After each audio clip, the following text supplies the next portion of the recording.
war between Israel and Iran has sent shockwaves across the global financial markets, especially in commodities like crude oil and gold.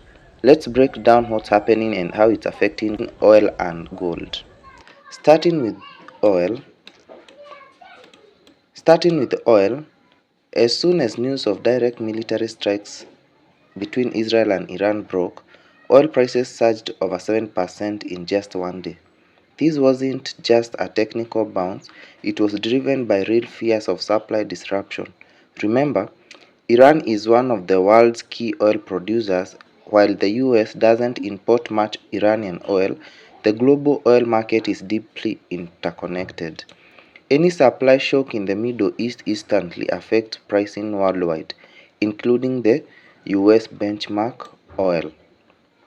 What makes this situation even more critical is that geographical choke point, the Strait of Hormuz. This narrow waterway is where nearly 20% of the world's oil passes through. If Iran were to threaten or block this route in retaliation, it could severely restrict oil flow, sending oil prices skyrocketing. Like in this case, you can see it is skyrocketed from this point, from this point to this one.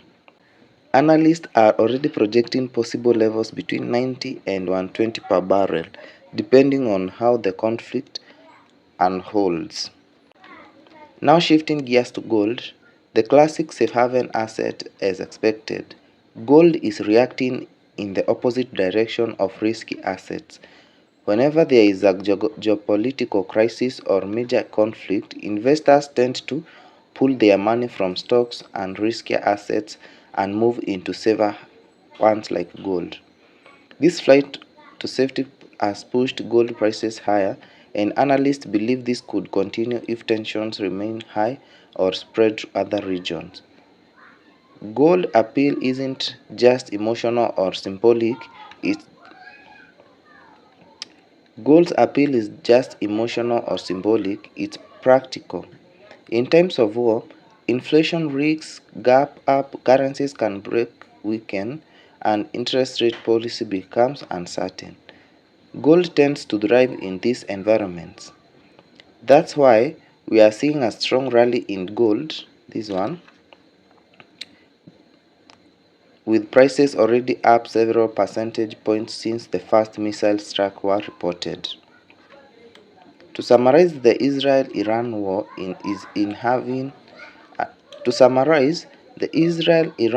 is having a dual impact on the market.